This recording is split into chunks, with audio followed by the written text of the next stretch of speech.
work harder. They're working as hard as they can, for gosh sake. But the problem is the system keeps pushing them down, because if they work, then they get punished. They lose all the benefits. When we did welfare reform in the 90s, you know what we did? We said, you're not going to lose everything at once. There's not an arbitrary threshold. So as you move up the ladder from work and training, you'll actually always be better off than you were before. That's the American way.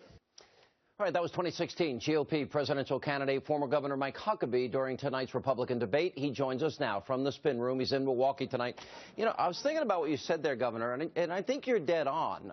Government policies have caused more people to be in poverty, more people on food stamps, more people can't get jobs than ever before. Government is hurting, and in many cases for the Democrats, a big part of the constituency that believed in hope and change. We forget that part of the equation. Sean, one of the reasons that we have the poverty we have is because it's good business for the people who run the programs. Democrats love these programs not because it actually helps poor people to get out of poverty.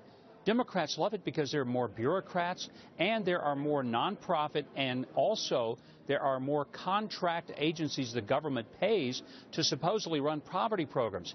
But if they're so darn successful, how come we have the same percentage of the population, 13%, in poverty today than we did in 1965 when we launched the war on poverty $2 trillion ago? But Governor, isn't it more than that? Isn't it really that the more people dependent on these government bureaucrats, the more they're likely to vote them back into power because they're dependent on them for whatever the government's giving them? Well, one of the reasons that a lot of people vote Democrat is because if they don't think there's a way out of the hole, there comes a point at which they say, look, if you're going to stick me in the hole, at least make the hole better. What Republicans need to start reminding people is, we want to get you out of the hole. We want to let you live in a better neighborhood, let your kids go to a better school. And if the school your government is forcing your kids to go to is failing them, we're going to give you a way to go to a school that'll work for them.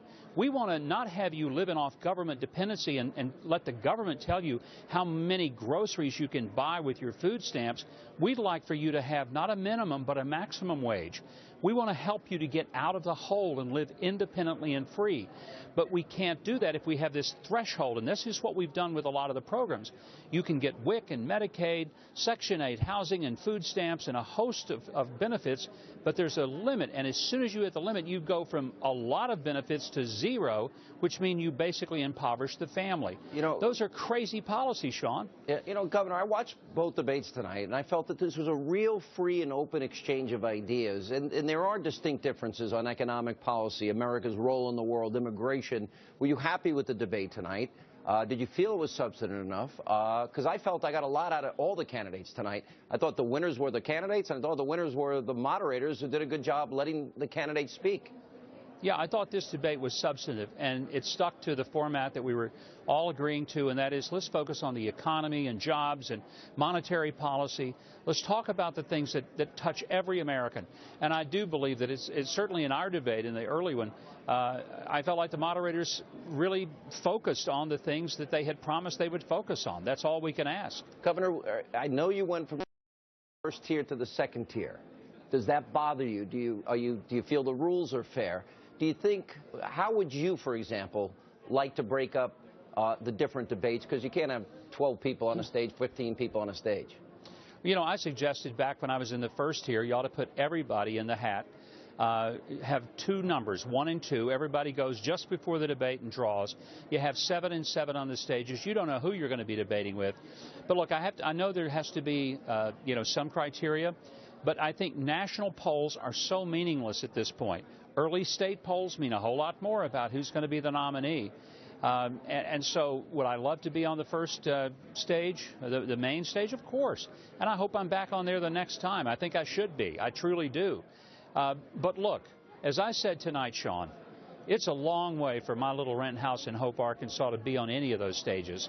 I know why I'm there. I'm out there fighting for the people that, frankly, are getting run all over in this economy. And there are a lot of people, 90% at the bottom of the economy, wage stagnation for 40 solid years. I got a lot of people. That's what's really mattering. A lot of people suffering needlessly. Governor, thanks as always for being with us. We appreciate it.